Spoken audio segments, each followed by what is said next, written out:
Hello दोस्तों, welcome to प्लेस्टी अड्डा। दोस्तों, आज हम लोग यहाँ पर एक बार फिर से देखने वाले हैं राजन प्रकाशन के साइंस के अति प्रश्न। इसका आपका बहुविकल्पीय प्रश्न हो चुका है। अगर आपने अभी तक नहीं देखा है तो उसका लिंक आपको कमेंट बॉक्स में पिन किया हुआ मिल जाएगा। हाँ, उसमें कम से कम आपका 160 प्लस प्रश्न है जो कि बहुविकल्प से हम लोगों ने देखा था। अगर आपने पूरा क्लास देख लिया है, कंफर्म है कि आपका बैक नहीं आएगा। आपको 5 में से 5 नंबर कंफर्म मिलना तय है। देखिए, चलिए हम लोग देर न करते हुए आते हैं सीधा आज की क्वेश्चंस की ओर। यहाँ पे आपका पहला दिया गया है कि प्रकाश के अपवर्तन का नियम बताइए। प्रकाश के अपवर्तन के नियम आपको बताना है। प्रकाश के अपवर्तन के जो नियम होते हैं आपके दो होते हैं। पहला यहाँ पे दिया गया है कि आपतित किरण, अभिलंब एवं अपवर्तित किरण तीनों एक ही समान में, एक ही समतल में स्थित होते हैं। यानी आपका आपतित किरण, अभिलंब और अपवर्तित, ये आपके तीनों एक ही समतल में स्थित होते हैं। इसको आप बहुत ही आसानी से याद कर ले जाएंगे। नेक्स्ट यहाँ पे आपका है दूसरा, कहा गया है यहाँ पे कि किन्हीं दो माध्यमों के लिए आयतन कोण की साइन आई तथा अपवर्तन कोण के साइन आर का अनुपात एक नियतांक होता है। अर्थात आपका हो जाएगा sine i upon sine r नियतांक। इसे स्लेन का नियम भी कहा जाता है। मैं यहाँ पे आपको कन्फर्म कर दूं एक बार कि अपवर्तन, जो आपके अपवर्तन से भी क्वेश्चंस आपके आ जाएंगे। अब यहाँ पर देखिए, अवतल दर्पण तथा उत्तल दर्पण का उपयोग बताइए। अवतल दर्पण और उत्तल दर्पण में कहीं ना कहीं कई उपयोग होते हैं। नाई की दुकान पे आपका प्रयोग होता है दाढ़ी बनाने में, जो आपकी गाड़ियाँ होती हैं उसमें भी उसका प्रयोग होता है, ठीक है। और जो कि डॉक्टर होते हैं, जो कि दांत को चेक करते हैं, आँख को चेक करते हैं, कान को चेक करते हैं, वहाँ भी इनका प्रयोग किया जाता है, ठीक है। यहाँ पर देखिए, ठीक है, दाढ़ी बनाने में, डॉक्टर में और गाड़ी के हेडलाइट में, इन सभी में इनका प्रयोग किया जाता है। यह आपका हो जाएगा अवतल दर्पण, ठीक है। अब यहाँ पे आपका उत्तल दर्पण देखिए, उत्तल और अवतल में अंतर आपको देखने को मिल जाएगा। जो आपके गाड़ियों के साइड में शीशे लगे होते हैं वे आपके उत्तल दर्पण होते हैं। यानी गाड़ियाँ आपकी दूर रहती हैं लेकिन आपको पास दिखाई देता है, ठीक है दोस्तों। पीछे आने वाली सभी गाड़ियाँ और व्यक्ति आपको अन्य चीज़ें दिखाई देती हैं, ओके। इसका प्रयोग आपका रेडियम रेडियम में भी इसका प्रयोग होता है। नेक्स्ट यहाँ पे आपका है प्रकाश का प्रकीर्णन क्या होता है, समझाइए। यहाँ पे आपको समझाना है कि प्रकाश का प्रकीर्णन क्या होता है, ठीक है। देखिए, जब प्रकाश किसी ऐसे माध्यम से गुजरता है जिसमें धूल एवं अन्य पदार्थ मौजूद होते हैं लेकिन वो सूक्ष्म कण होते हैं, ठीक है। इसको आपको सेम टू सेम ऐसे नहीं याद करना है। सेम टू सेम आप कभी याद ही नहीं कर पाओगे, ठीक है, भूल जाओगे। समझते हुए आपको इसको याद करना है, ठीक है। जब प्रकाश किसी ऐसे माध्यम से गुजरती है जहाँ पे आपके सूक्ष्म कण होते हैं और वे कण जो होते हैं वही आपके प्रकीर्णन के जो संकेत आपको दिखाई देते हैं। रात के दिन में देखिए, रात में अगर आपके घर में टार्च होगा, ठीक है, तो आप, ठीक है, टार्च जलाइएगा तो उसमें आपको, ठीक है, ऐसे उड़ते हुए, यानी जहाँ पे टार्च का रोशनी रहेगा ऐसे उड़ते हुए आपको कुछ कण दिखाई देंगे। वे आपके प्रकाश के प्रकीर्णन को दर्शाते हैं, ठीक है। यहाँ पर देखिए, बैंगनी रंग के प्रकाश का प्रकीर्णन सबसे अधिक तथा लाल रंग के प्रकाश का प्रकीर्णन सबसे कम होता है। अगर आप केवल यही एक लाइन याद कर लोगे तो भी कहीं ना कहीं आपको 1 नंबर मिल जाएगा, ठीक। लेकिन लिख के आपको जरूर आना है। ये नहीं कि जितना आपका दिया है सब याद करना है ना, बस केवल आपको 1-2 पॉइंट याद करना है और लिख के चले आना है। यहाँ पर देखिए, यहाँ पे कहा गया है कि प्रकाश के अपवर्तन के कारण घटने वाली घटनाएं कौन सी हैं। प्रकाश के अपवर्तन के कारण घटने वाली घटनाएं कौन सी हैं। तारों का टिमटिमाना, बहुत ही आसान है, ठीक है। देखिए, ये आपको याद करना है कि तारों का टिमटिमाना। उसके बाद यहाँ पे आपको बा वाला याद करना है कि पानी से भरे किसी बर्तन की तली में पड़ा हुआ सिक्का ऊपर उठा हुआ दिखाई देता है। आप खुद जाकर अपने घर में प्रैक्टिस कर सकती हो। अगर एक बाल्टी लीजिए, उसमें ठीक है आप पानी भरिए, उसमें आप एक सिक्का डालिए, 1 का सिक्का, 2 का, 5 का, 10 का, 20 का, कोई भी सिक्का, ठीक है, सिक्का डालिए। आपको ऐसा होगा फील कि सिक्का आपका उठा हुआ है, लेकिन सिक्का आपका तल में रखा रहता है। इसके बाद देखिए, मछली वास्तविक गहराई में कुछ ऊपर उठी हुई दिखाई देती हैं। जो मछलियाँ होती हैं, अगर मान लो तालाब में पानी एकदम साफ है, अगर जो मछलियाँ होती हैं नीचे हैं, लेकिन वो थोड़ा सा हम सबको पास दिखती हैं, ठीक है। ये सब आपके प्रकाश के अपवर्तन के कारण होते हैं। यहाँ पर देखिए, जैसे यहाँ पे आपका है कि प्रकाश के पूर्ण आंतरिक परावर्तन हेतु क्या शर्तें हैं? पूर्ण आंतरिक परिवर्तन का उदाहरण बताइए। यहाँ पे आपको एग्जाम्पल देना है। देखिए, यहाँ पे जो शर्तें आपकी हैं, शर्तें कुछ इस प्रकार हैं। पहला यहाँ पे दिया गया है आपका कि प्रकाश की किरण संघनन माध्यम से विकिरण माध्यम में जा रही हो। दूसरा आपका है बा वाला की आयतन कोण क्रांतिक कोण से बड़ा हो, पूर्ण आंतरिक परिवर्तन हो, ठीक है। ये आपकी शर्तें हैं। जो इसके एग्जाम्पल हैं, एग्जाम्पल आपको यहाँ पर देखने को मिल जाएंगे। यहाँ देखिए, हीरा का चमकना, इसके बाद जल में पड़ी परख नली का चमकना, रेगिस्तान में मृचिका का बनना। ये जो जब हवा चलती है, ठीक है, तो कहीं ना कहीं ऊंची ऊंची टीलें आपको देखने को मिल जाती हैं। कांच में आई दरार का चमकना, ये सब आपके एग्जाम्पल हो जाएंगे। चलिए आगे बढ़ते हैं। नेक्स्ट यहाँ पे आपका है कि प्रकाश का वर्ष विक्षेपण किसे कहते हैं? प्रकाश का वर्ष विक्षेपण किसे कहते हैं, समझाइए। प्रकाश का वर्ष विक्षेपण, यहाँ से क्वेश्चंस आपके ठीक है नहीं बनते हैं। देखिए, जो क्वेश्चन ठीक है आपके एग्जाम में बनेंगे, हम उसी क्वेश्चंस को यहाँ पर टेस्ट करेंगे। जो क्वेश्चंस आपके नहीं बनेंगे, हम उन सब क्वेश्चंस को यहाँ पर स्किप करते हुए आगे बढ़ेंगे। क्योंकि फालतू ना मैं यहाँ पे आपको पढ़ाऊँगा और ना मैं यहाँ पे आपको फालतू पढ़ने दूंगा। क्योंकि वही पढ़ो जो आपके एग्जाम में आए, जो आपके भविष्य को संवारे और आगे बढ़ाए। ठीक, चलिए। ऊष्मा किसे कहते हैं? ऊष्मा का मात्रक बताइए। ऊष्मा एक प्रकार का ऊर्जा होता है। क्या होता है?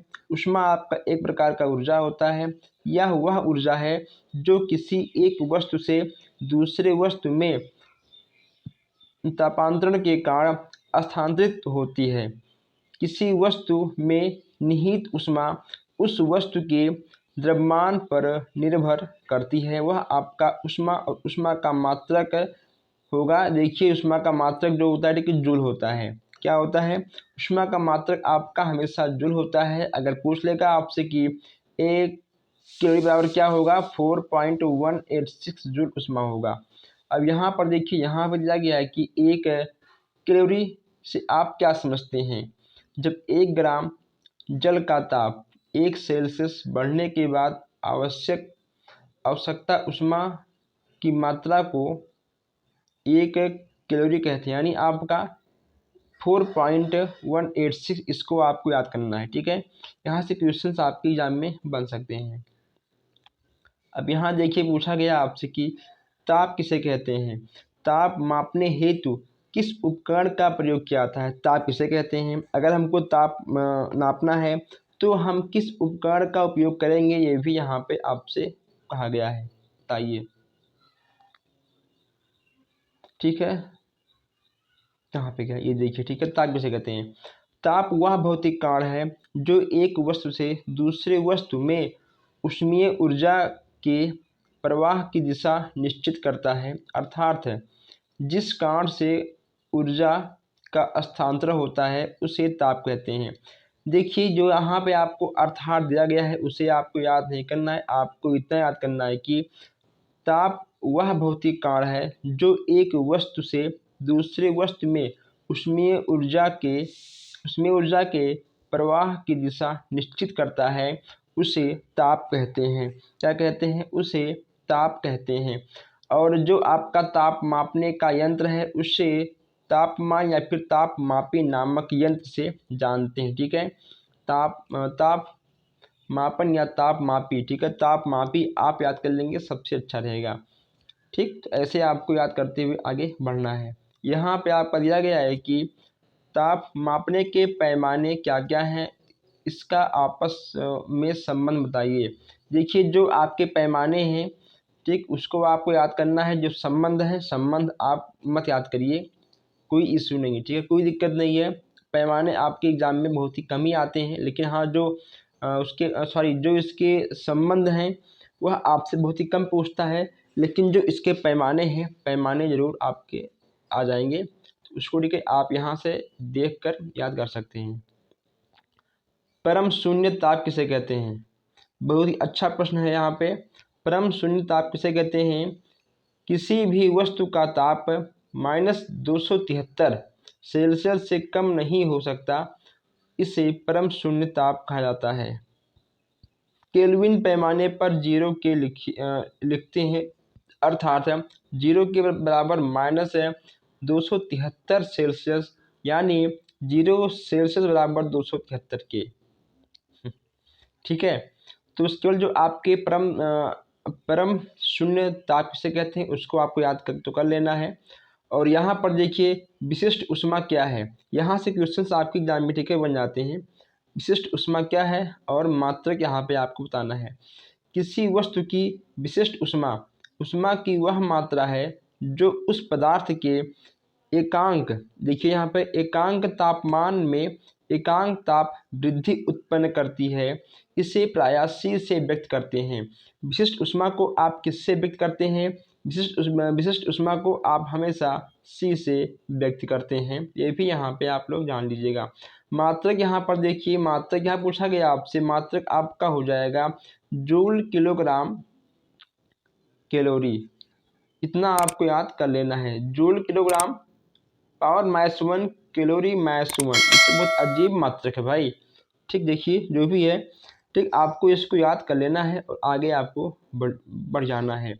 अभी जो हमारे भाई बहन चैनल को सब्सक्राइब नहीं किए हैं, सब्सक्राइब कर लें, ताकि कोई भी क्लास, कोई भी अपडेट आपसे मिस ना हो। ये जो क्लास आपका हम यहाँ पर दे रहे हैं, आपके कहने पर ही हम दे रहे हैं। और जब आप पे हम इतनी बात मानते हैं तो आपका फ़र्ज़ है आप लोग भी प्लीज़ इस क्लास को शेयर भी करें, वीडियो को लाइक करें, कमेंट बॉक्स में अपना राय दें, और प्लीज़ आप लोग चैनल को सब्सक्राइब भी करते हुए शेयर भी करें।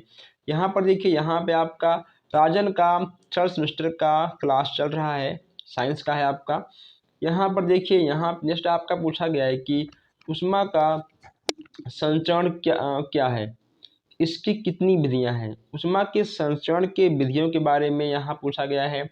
ऊष्मा का संचरण क्या है, पहले आप ये जान लीजिए। यहाँ पर देखिए, ऊष्मा एक स्थान से दूसरे स्थान तक ऊष्मा का एक स्थान से दूसरे स्थान तक जाने को ऊष्मा का संचरण कहते हैं। ठीक है, ऊष्मा का संचरण क्या है? ऊष्मा के एक स्थान से दूसरे स्थान तक जाने को ऊष्मा का संचरण कहा जाता है। इसकी 3 विधियां होती हैं। कौन कौन सी होती हैं इसकी 3 विधियां? चालन, संघनन और आपका ठीक हो जाएगा विकिरण। विकिरण, संघनन और चालन, ये आपकी 3 विधियां जो होती हैं वे आपके ऊष्मा की विधियां हो जाएंगी। अब यहाँ पे आपको अलग अलग जो विधियां दी गई हैं, कभी कभी आपसे पूछ लेगा कि चालन विधियां से आप क्या समझते हैं, संघनन से आप क्या समझते हैं, तो आपको अलग अलग लिखना पड़ सकता है। इसीलिए आप लोग इसको भी जो यहाँ पे है इसको भी ध्यानपूर्वक देख लीजिएगा। यानी अगर लॉन्ग में कहेगा तब आपसे इतना पूछेगा, शॉर्ट में कभी भी आपसे इतना नहीं पूछेगा कि किसे कहते हैं, उसकी विधियां बताइए।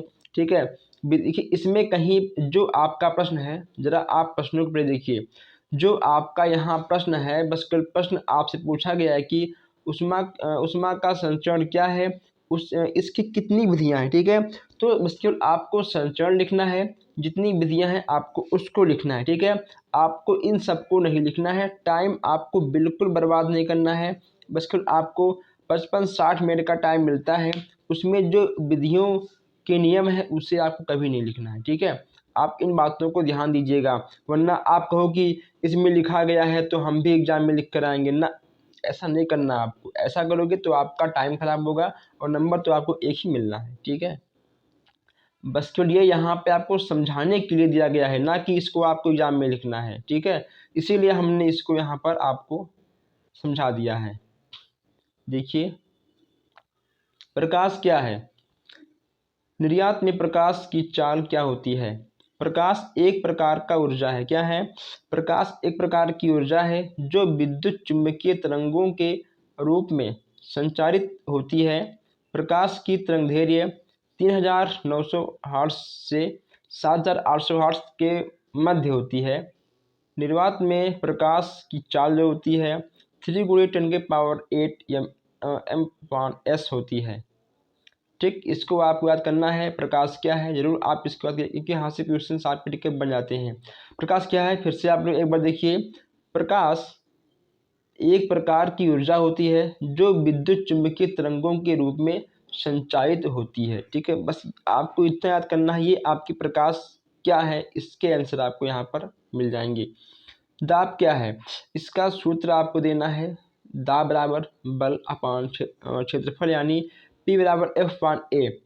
एकांक क्षेत्रफल पर लगने वाले अभिलंबवत बल को दाब कहते हैं। क्या कहते हैं? दाब कहते हैं।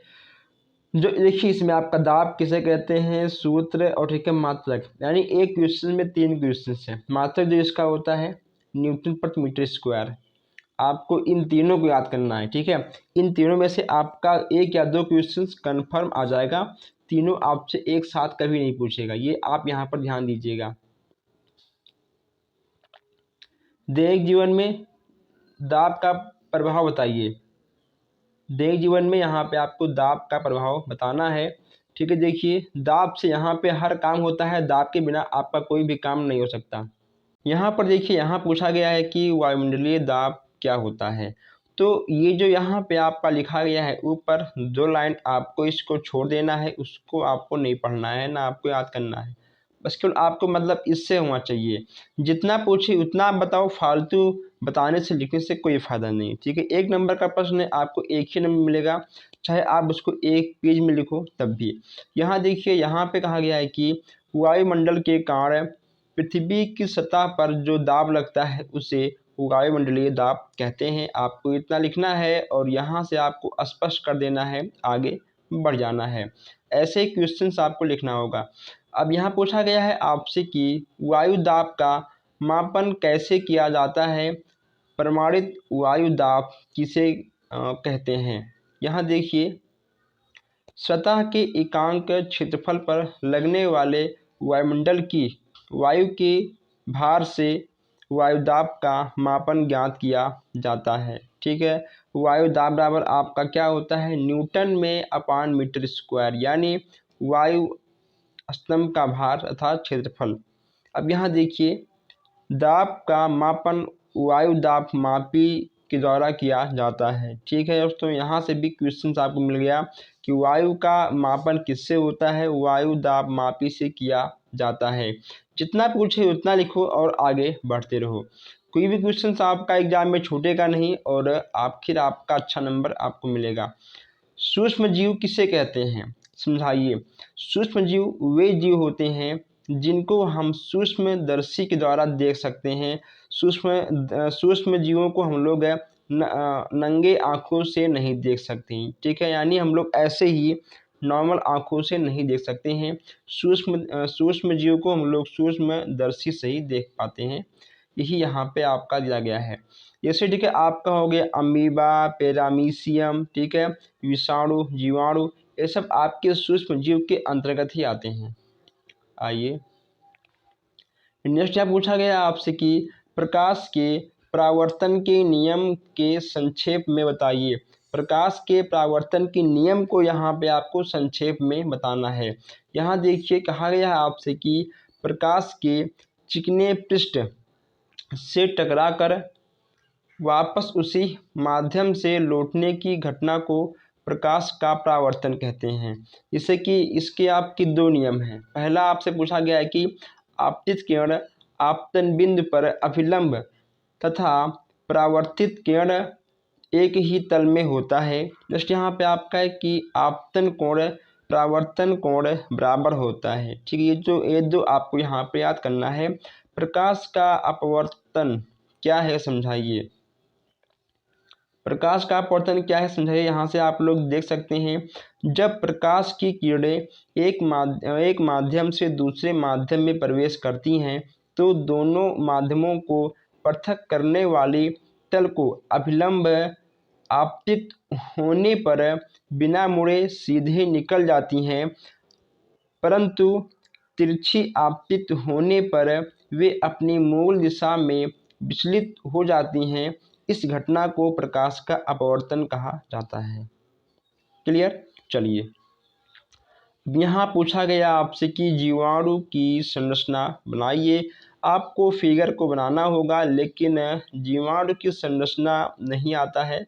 फिगर आता है लेकिन थोड़ा सा आसान तरीके आता है, इतना नहीं आता है। अगर फिगर आएगा भी ठीक है तो आप आराम से देख के, लिख के, समझ के बना पाओगे, ये तो मुझे पता ही है। यहाँ पर देखिए, यहाँ कहा गया आपसे कि विषाणु को सजीव तथा निर्जीव के मध्य की कड़ी क्यों कहा जाता है। ठीक है, क्यों कहते हैं आपको ये बताना है। विषाणु सजीव तथा निर्जीव दोनों का लक्षण कहते हैं, इसलिए इन्हें सजीव तथा निर्जीव के माध्य की संयोजक कड़ी कहा जाता है। जो इसके लक्षण हैं यहाँ पे आपको दिख रहा है। देखिए, जैसे कि आप लोगों ने दही खाया होगा, ठीक है, उसमें भी कहीं ना कहीं जीवाणु विषाणु होते हैं जो कि वो हमारे लाभदायक होते हैं। ठीक है, तो कहीं ना कहीं वो वहाँ पे सजीव होते हैं और वो हमारे लाभदायक होते हैं। ऐसे कई प्रकार के कई आइटम में आपको जीवाणु विषाणु देखने को मिल जाएंगे, जो कि कुछ हानिकारक होते हैं, कुछ लाभदायक होते हैं। तो ऐसे ही आपके बनते हैं। नेक्स्ट यहाँ पे देखिए, यहाँ पे आपका क्या है, यहाँ पे आपसे कहा गया है कि जीवाणु को पादप जगत में क्यों रखा जाता है। जीवाणु वास्तव में जीवधारी हैं। देखिए, जीवाणु वास्तव में जीवधारी हैं। इनमें पौधों एवं जंतु दोनों के लक्षण पाए जाते हैं। जैसे कि देखिए, आपका एक होता है, क्या बोलते हैं उसको, काइट। ठीक है, आपने काई देखा होगा जहाँ पे नल या फिर कुछ भी होता है, तो वहाँ पे जहाँ पानी गिरता है अक्सर वहाँ पे आपको काइट देखने को मिल जाता है। ठीक है, अभी कहीं ना कहीं आपका एक प्रकार का पौधे के अंतर्गत ही आता है, अभी आपका एक जीवाणु होता है। अक्षर पाया जाता है। जीवाणुओं में कोशिका भित्ति के पाए जाने के कारण इन्हें पादप जगत में रखा जाता है। ठीक है, जीवाणु में कोशिका भित्ति पाई जाती है, ये भी यहाँ पे एक पॉइंट आपको नोट करना चाहिए। यहाँ पर देखिए, नेक्स्ट कहा गया है कि सूक्ष्म जीव दोस्त या दुश्मन पर टिप्पणी कीजिए। जो सूक्ष्म जीव होते हैं वो दोस्त भी होते हैं और दुश्मन भी होते हैं, उसी पे आपको टिप्पणी करना है। यहाँ पर देखिए, सूक्ष्म जीव वे जीव होते हैं जिन्हें हम नग्न आँखों से नहीं देख सकते हैं। इनको हम देखने के लिए सूक्ष्मदर्शी का प्रयोग करते हैं। सूक्ष्मदर्शी हमारे जीवन में कुछ लाभदायक भी होते हैं, कुछ हानिकारक भी होते हैं, कुछ दोस्त होते हैं, कुछ दुश्मन होते हैं। यहाँ देखिए, अभी हमने आपको दूध से दही बनने का जो एग्जाम्पल दिया था, यह आपका जीवाणु के अंतर्गत ही आएगा। ठीक है, और कुछ हानिकारक होते हैं, जिससे कि यहाँ पे देखिए पोलियो, टीबी, टाइफाइड, ठीक है, ये सब आपके हानिकारक होते हैं। कुछ उर्वरक शक्ति होते हैं जो कि कहीं ना कहीं हम सबके पौष्टिक आहार में देखने को मिल जाते हैं। यहाँ देखिए, विषाणु किसे कहते हैं, जीवाणु विषाणु। ठीक है, यहाँ देखिए आप लोग, विषाणु किसे कहते हैं। यहाँ पे आपका विषाणु है कि विषाणु किसे कहते हैं। विषाणु यानी आपका वायरस। विषाणु का शरीर कोशिका विहीन होता है, अर्थात बिना कोशिका का होता है। कोशिका विहीन यानी उसमें कोशिका नहीं होता है। ठीक है, विषाणु का शरीर प्रोटीन तथा न्यूक्लिक अम्ल से निर्मित होता है। प्रोटीन प्लस न्यूक्लिक अम्ल बराबर विषाणु आपका होता है, जिससे कि विषाणु हमारे लिए हानिकारक होते हैं। ठीक, जैसे कि आपका एड्स, पोलियो, चेचक, कैंसर, ये सब आपके विषाणु के अंतर्गत आपके आएंगे। विषाणु का चित्र यहाँ पे आपको दिया गया है, आपको फिगर भी बनाना पड़ सकता है। यहाँ पर देखिए, यहाँ आपका ये सब क्वेश्चन ठीक है आपके नहीं आते, छोड़ो। ठीक, ये सब क्वेश्चन आपके कभी नहीं आएंगे, बकवास क्वेश्चन हैं। वायु प्रदूषण से क्या आशय है। यहाँ देखिए वायु प्रदूषण से क्या आशय है, बहुत ही आसान क्वेश्चन है। इसमें मैं क्या बताऊं, इसमें आप लोग खुद ही लिख सकते हो। वायु प्रदूषण है और वायु के बाद आपका जल आना चाहिए। देखिए जो आपका होता है ग्रीन हाउस, ठीक है, ग्रीन हाउस जो होता है वह आपका कार्बोहाइड्रेट, मीथेन, ठीक है, नाइट्रस ऑक्साइड, ये सब आपके ग्रीन हाउस के अंतर्गत आते हैं। ग्रीन हाउस कैसे बनते हैं, कहाँ बनते हैं, ये भी कहीं ना कहीं आपके एग्जाम में देखने को मिल जाएंगे। नेक्स्ट यहाँ पे आपका है वायु प्रदूषण का संक्षेप में टिप्पणी आपको देना है। वायु प्रदूषण कैसे होता है, कौन करता है, हम ही आप करते हैं, ठीक है, हमारे आसपास के लोग करते हैं, ठीक। तो वायु प्रदूषण आपके आसपास जो भी आपको दिखता है, नहीं जहाँ से आपको गंदगी दिखती है, जहाँ से आपको धुआं निकलता हुआ दिखता है, हर वो चीज़ आपके वायु प्रदूषण को हानिकारक रूप से कहीं ना कहीं हानि पहुँचाते हैं। तो इनमें आप लिख सकते हैं, ठीक, कुछ भी आप लिख सकते हैं। आपने देखा होगा बहुत से एग्जाम्पल हैं जो इसमें लिखा गया है, आप वही चीज़ सेम टू सेम ना लिख के आप अपने तरीक़ों से भी लिख सकते हैं, ठीक है। चलिए अब हाँ, इसे आप जरूर नोट कर लीजिएगा। प्रदूषण के प्रकार, ये आपका very very most important question है। यहाँ देखिए वायु प्रदूषण, जल, भू प्रदूषण, रेडियो धर्मी और ठीक है ध्वनि। देखिए जो आपका वायु है आपको पता ही है, जल आपको ठीक है पता है, भूमि जो आपका होता है ठीक है तो वो भी कहीं ना कहीं आपको पता है, और जो आपके ध्वनि होते हैं डीजो, ठीक है, डीजे, हारन, ठीक है, तो ये सब कहीं ना कहीं आपके ध्वनि के अंदर आएंगे। तो इन सब चीज़ों पर आपको लिख के आना है, इसमें कुछ नहीं है। इन सब में तो जो छोटे बच्चे होते हैं 6-7 में, वो लोग भी लिख के आ सकते हैं वायु प्रदूषण में। चलिए काफ़ी कुछ बकवास इसमें दे रखा है। अब यहाँ पर देखिए यहाँ पे कुछ आपको महत्वपूर्ण बिंदु दिए गए हैं। इन महत्वपूर्ण बिंदु को आपको नोट करना पड़ेगा, ठीक है, नोट करना पड़ेगा, तभी आपको ये चीज़ें याद होंगी, या फिर आप इसका स्क्रीनशॉट भी खींच सकते हैं। देखिए यहाँ पे आपको बहुत ही अच्छे अच्छे बिंदु दिए गए हैं। जैसे कि यहाँ पे आपका पहला है कि अम्ल वर्षा में सल्फ्यूरिक अम्ल तथा नाइट्रिक अम्ल से होता है। अम्ल वर्षा के कारण आगरा का ताजमहल दिन पर दिन पीला पड़ रहा है। वायु का संरचना, नाइट्रोजन आपका 78% है, ऑक्सीजन आपका 21% है, आर्गन आपका 1% से कम है, कार्बन डाइऑक्साइड आपका 0.02% है, नियाल, हीलियम, मीथियम, ये सब आपके कुल मिलाकर सूक्ष्म मात्रा में पाए जाते हैं। इसके बाद यहाँ पर देखिए जो आपका ग्रीन हाउस गैस है, यह आपका carbon dioxide, nitric oxide, methane के अंतर्गत आपको देखने को मिल जाएगा। जस्ट यहाँ पे आपका है ओजोन परत है, ओजोन परत से भी क्वेश्चन यहाँ पे आपको देखने को मिल जाएंगे, 1 2 नहीं 3। यहाँ पे चिपको आंदोलन के जनक सुंदर लाल बहुगुणा हैं। लाइकेन, लाइकेन वायु प्रदूषण का सूचक माना जाता है। इन सब इन सब टॉपिक को आपको नोट करना चाहिए, ठीक है, इन सब चीज़ों को आपको नोट करना है। आप इसका स्क्रीनशॉट खींच सकते हैं, इसको आपको रट रट के याद करना है, ठीक, इसमें आपको कुछ भी समझना नहीं है, इसमें आपको रट रट के याद करना है, ठीक है। चलिए इतना आपको मिल जाएगा। सबसे अच्छा क्वेश्चन यहाँ देखिए कि जो आपकी सामान्य ध्वनि होती है वह आपका 25 से 30 डेसीबल तक होना चाहिए, ठीक है। अगर 25 से 30 डेसीबल से ऊपर तो कहीं ना कहीं वो ध्वनि आपके कान के पर्दों को, आपके कानों को नुकसान पहुंचा सकते हैं। यहाँ देखिए अब यहाँ पे देखने को आपको मिल जाएगा जल प्रदूषण। आपका जल गंदा कैसे होता है, जब हम नदी में, तालाब में, कहीं पर भी साबुन का प्रयोग करेंगे, कूड़ा कचरा फेंकेंगे, ठीक है, जो खेतों में कीटनाशक दवाओं का प्रयोग किया जाता है उससे भी आपका होता है जल प्रदूषण, ठीक। बहुत से एग्जाम्पल हैं, जो आपके पशु हैं, जो आपके नदी या फिर आपके जो तालाब हैं वहाँ पर नहाते हैं, वहाँ से भी आपके हो जाते हैं प्रदूषण। जो नगर पालिका या फिर जो गांव का पानी होता है वह नाली के थ्रू तालाबों में तालाब में जाएगा, वह भी कहीं ना कहीं जल को गंदा करता है। ऐसे आपके पास बहुत से एग्जाम्पल हैं, आप बहुत से एग्जाम्पल दे सकते हैं। ठीक है, अब कौन कौन सी बीमारियां होती हैं जल प्रदूषण से, ये भी कहीं ना कहीं आप लोग यहाँ पे ठीक है लिख सकते हो। टाइफाइड, पेचिस, ठीक है, पीलिया, और जो आपका लीवर, आपका एससीबी, ठीक है, आपका हाँ आपका SCB, hepatitis A, hepatitis B, C, ये सब आपके जल के गंदा होने की वजह से होते हैं। समुद्र में जो आपके जहाज चलते हैं, ठीक है, बड़े बड़े जो, उन सब से जो भी तेल निकलता है, जो फैक्ट्रियों से मल निकलता है, वह भी कहीं ना कहीं आपके तालाब में, नदी में, समुद्र में जाता है। तो बहुत सी चीज़ें हैं, ठीक है, आप कुछ भी लिख सकते, जो भी आपको दिख रहे हैं आपके आसपास चीज़ों को लेकर आप लिख सकते हो बिंदास, कोई दिक्कत नहीं है। ठीक है, आप लिखो, कोई दिक्कत नहीं इसमें।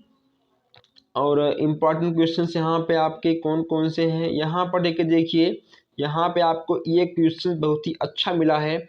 यहाँ पर देखिए, ठीक है, परजीवी पौधा, सहजीविता और कीट भक्षी पौधा, यहाँ से क्वेश्चंस आपका जरूर बनेगा।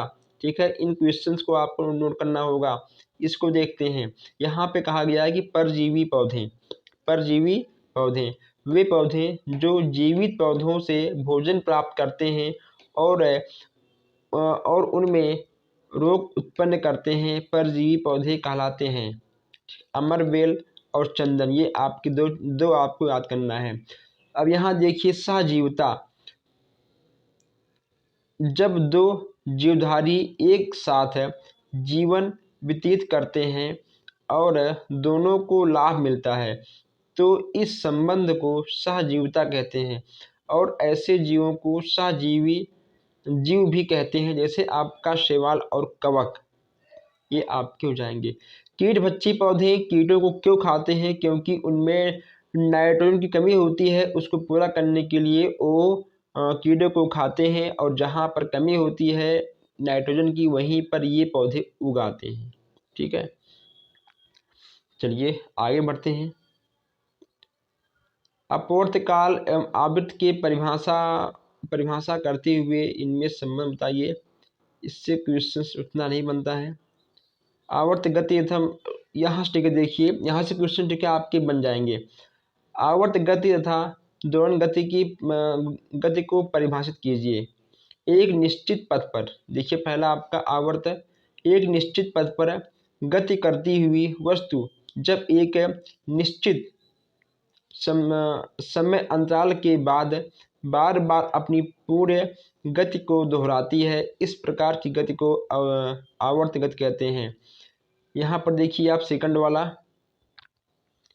किसी पिंड की सम स्थिति में इधर उधर गति करते हैं तो उसको दोलन गति कहते हैं। ठीक है, ऐसे ऐसे देखिए, ऐसे ऐसे। ठीक है, तो यहाँ से क्वेश्चन बनते हैं, और यहाँ देखिए, और यह सब आपके इम्पोर्टेंट नहीं है, ये सब आपके इम्पोर्टेंट नहीं है। संतृप्त हाइड्रोकार्बन और हाइड्रोकार्बन में अंतर, यहाँ पे देखिए, संतृप्त हाइड्रोकार्बन और हाइड्रोकार्बन में अंतर, यहाँ से क्वेश्चंस आपके बन सकते हैं। संतृप्त हाइड्रोकार्बन देखिए, पहले वे हाइड्रोकार्बन यौगिक जिनमें कार्बन के माध्य एकल माध्य होता है उसे संतृप्त हाइड्रोकार्बन कहते हैं। जैसे आपका मेथेन और एथेन, मेथेन और एथेन आपका संतृप्त हाइड्रोकार्बन के अंतर्गत आएगा। और जो आपका असंतृप्त होता है, ऐसे हाइड्रोजन जिनमें कार्बन कार्बन परमाणु के मध्य द्विबंध, यहाँ पर देखिए, यहाँ पे एक बंध, ठीक, यहाँ पे दो बंध होता है, उसे असंतृप्त हाइड्रोकार्बन कहते हैं। इसे आपका हो जाएगा एथिलीन और ठीक है एसिटिलीन, ये आपके दो यहाँ पे आपको देखने को मिल जाएंगे। चलिए, जलीय जीवों में अनुकूलन की टिप्पणी दीजिए, कुछ इम्पोर्टेंट इसमें नहीं है। रेगिस स्थलीय जंतु, इसमें कुछ इम्पोर्टेंट नहीं दिखता मुझे। गोली दर्पण के प्रकार, ये भी आपका इम्पोर्टेंट नहीं है। ठीक है, इम्पोर्टेंट यहाँ पे आपको देखने को मिलेगा। देखिए, प्रौद्योगिकी किसे कहते हैं, विज्ञान और प्रौद्योगिकी के लाभ तथा हानि। कृषि ईंधन, देखिए विज्ञान और प्रौद्योगिकी किसे कहते हैं, विज्ञान तो आपको पता ही है यहाँ। ठीक है, देखिए, विज्ञान के नियमों तथा सिद्धांतों के अनुप्रयोग से मानव हित में संसाधनों का निर्माण ही प्रौद्योगिकी कहलाता है। यानी जो दोस्तों विज्ञान की भाषा में कहा जाए तो विकास, ठीक है, विकास होना, विकास ही आपका प्रौद्योगिकी के अंतर्गत आएगा। और किसी का लाभ होगा तो उसका हानि तो जरूर होगा।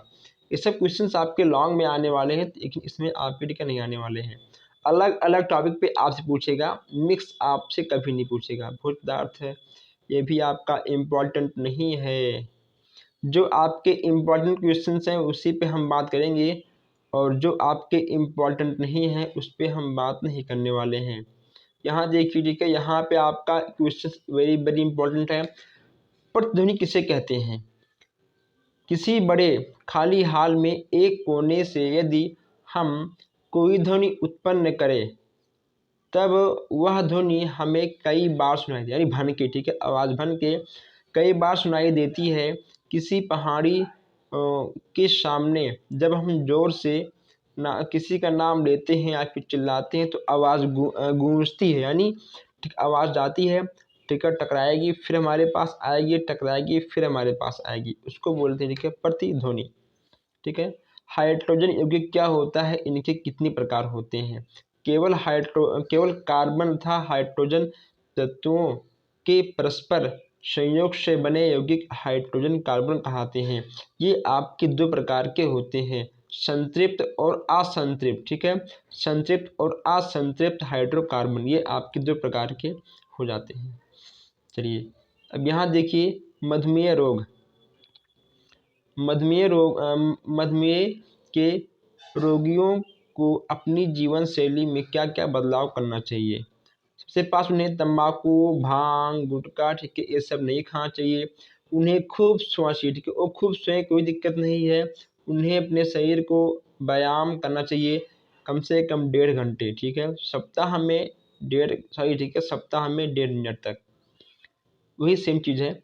आहार में उन्हें जौ, गेहूँ, लहसुन, जामुन आदि का सेवन करना आवश्यक होता है। ठीक है, तो ये आपके मधुमेह के अंतर्गत आ जाएंगे। क्या बोलते हैं उसको, शुगर। अब यहाँ पर देखिए, किन्हीं ऐसे 4 फलों का नाम लिखिए जिनका परीक्षण किया जाता है अथवा परीक्षण कहा जाता है। इसमें केला, सेब, अनार फलों का, ठीक, सिंपल, कोई दिक्कत नहीं। ऐसे क्वेश्चन आएंगे तो आप लिख लो, कोई दिक्कत नहीं है। चलिए, हरित क्रांति से क्या अभिप्राय है? कृषि क्षेत्र में उत्पादकता में हरित क्रांति परिवर्तन करने के उद्देश्य अपनाए गए यह एक प्रकार का तो कार्यक्रम होता है। देखिए, कुल मिलाकर आप जान लो कि कृषि को बढ़ावा देना ही आपका हरित क्रांति के अंतर्गत आएगा। ठीक है, कृषि को बढ़ावा देना, उनके बीजों में, उनके यंत्रों में, ठीक है, बढ़ावा देना ही हरित क्रांति के अंतर्गत आएगा। सिंपल सी बात है। किताबी कीड़ा आप मत बनो, ठीक है। यहाँ पर देखिए, यहाँ पे कहा गया है कि सामान्य स्वच्छ मनुष्य में रक्त शर्करा की मात्रा भोजन से पहले और भोजन के पश्चात कितनी होती है? ठीक है दोस्तों, ब्लड शुगर की मात्रा कितनी होती है? खाली पेट आपका होगा 70 से 120 तक। ठीक है दोस्तों, खाने के पश्चात आपका होगा, ठीक है, 2 घंटे बाद 140। ये आपको याद करना है, यहाँ से क्वेश्चन, ठीक है, आपके आ सकते हैं। और यहाँ पर देखिए, यहाँ से क्वेश्चन, ठीक है, आपके बनेंगे अभिसारी एवं अपसारी लेंस में क्या अंतर है? अपसारी लेंस और अपसारी और अपसारी लेंस में क्या अंतर है? यदि किसी चिकने तल के पृष्ठ पर पॉलिश, हम जो है इसके तो बारे में बात कर चुके थे। इसके बारे में हम बात कर चुके थे इसके नेक्स्ट क्लास में, जो हमने विकल्प वाला क्लास दिया था उस पर हम इसके बारे में बात किए थे कि आखिर ये आपका क्या होता है। ठीक है, आप देख सकते हैं जाकर, ये सब क्वेश्चंस आपके नहीं आने वाले हैं।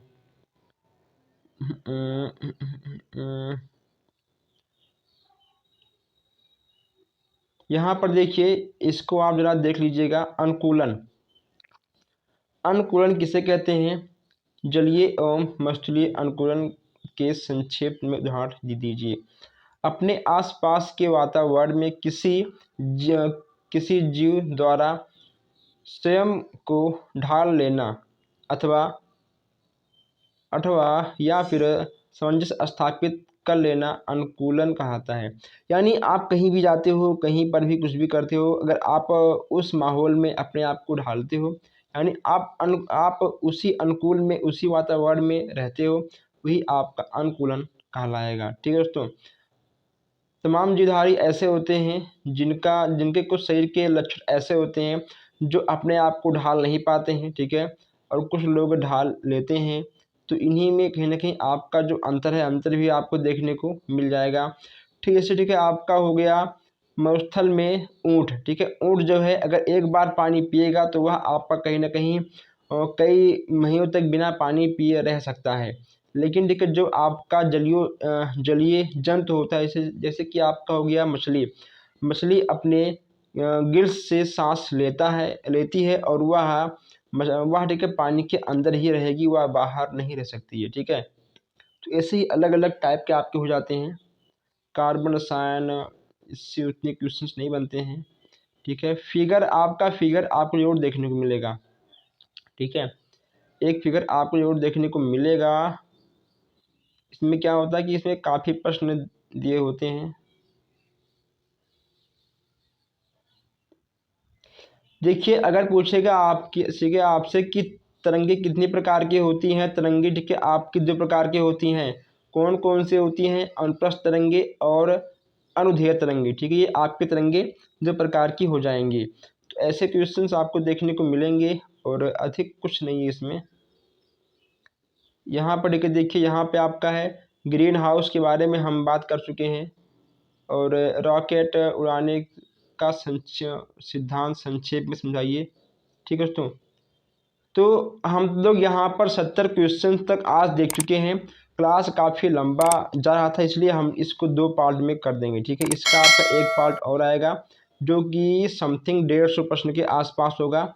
तो इतना आप देखिए, समझिए। कोई डाउट हो स्क्रीनशॉट खींचिए, मुझे व्हाट्सएप करिए और टेलीग्राम में आपको डिस्क्रिप्शन में ग्रुप का लिंक मिल जाएगा, आप वहाँ जाकर ज्वाइन भी हो सकते हैं। हम मिलते हैं आपसे बहुत जल्द ही नए अपडेट में। प्लीज़ आप लोग वीडियो को लाइक, शेयर, चैनल को सब्सक्राइब कर दीजिएगा। धन्यवाद।